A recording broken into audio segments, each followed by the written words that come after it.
Hello and welcome to this session on covered calls and protective puts. Let's start with some basics.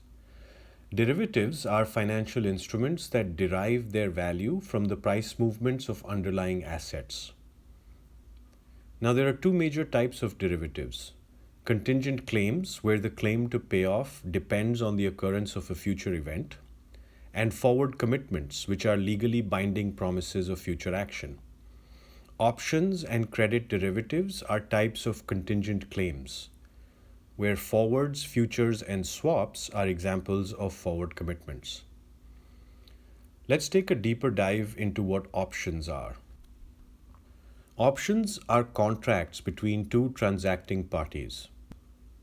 The seller or the writer of the contract is referred to as the short, and the owner or the buyer of that contract is referred to as the long. There's a key difference in their positions. The short is obligated to fulfill the contract, whereas the long is not obligated and gets to make the decision on whether the contract is exercised at all. Now, in exchange for giving up this decision, the short always earns the option premium and the long always pays it. Now, this contract is an agreement between the short and the long, and it contains two important pieces of information. First of all, it specifies the exercise price X, which is the price at which the buying and selling of the underlying can occur. Secondly, it specifies an expiration date, which is really nothing but the lifetime of the option. Now, it's important to understand a key detail which defines two different types of options. An American option is exercisable at any point up to and including the expiration date, whereas a European option is exercisable only at the expiration date. Please understand that this terminology, American versus European option, has nothing to do with geographies or markets. Now, when we think about the value of an option contract, it's important to understand two key concepts in turn. The first is the value is comprised of two components, the intrinsic value and time value. The intrinsic value is simply the exercise value at any given point in time. Remember, this can only be zero or positive and never negative. The intuition here is if it ever had a value less than zero to the owner or buyer of the contract, then the owner would simply choose to not exercise the instrument and it would lapse. Therefore, the intrinsic value can never be negative. The time value is always positive until expiration of the contract, and it converges to zero at expiration. The intuition here is as long as there is time remaining on the contract, there's always the probability or possibility of it having a positive value. Hence, time value is always positive until expiration. The second concept around value is the concept of moneyness.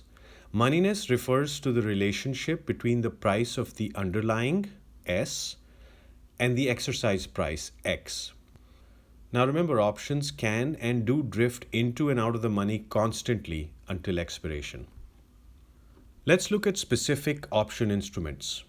A call option is where the writer agrees to sell the underlying at X. Now remember, there is no upper limit on the market price of the asset, and therefore an uncovered or normal call option carries with it the risk of an unlimited downside to the writer or seller of the option. The owner, on the other hand, gets the option to buy the underlying at the strike price or exercise price, X. In terms of moneyness, the option is in the money if the market price exceeds the strike price. It's at the money if S equals X, and it's out of the money if the market price is less than the strike price. I would suggest you pause and take a moment to understand these different states of moneyness and really develop an intuition rather than trying to commit this to just sheer memory. Now, a covered call is a particular type of call option where the writer already owns the underlying asset. That is, the writer is covered from unlimited downside risk. Now, the strategy or situation related to a covered call is that the writer or the seller of the option is trying to improve portfolio cash flows and is writing these covered calls on assets that they own in the portfolio. Let's move on to put options. A put option is an instrument where the writer agrees to buy the underlying at the exercise price, regardless of market price. It's worthwhile to pause here and understand that the lower limit on that market price is 0. Therefore, unlike a call option, it is not an unlimited downside risk situation for the writer. The owner of the put option gets the option to sell the underlying at X. In terms of moneyness, the put option is in the money if the exercise price exceeds the market price. It's at the money if the two are equal, and it's out of the money if the exercise price is less than the market price. Again, pause and make sure you develop an intuition for these different states of moneyness. A protective put is a particular type of put option where the owner already owns the underlying. The strategy here is the owner is trying to protect against downside price movements. Thanks for listening. Subscribe to the channel if you like the content, and see you soon again.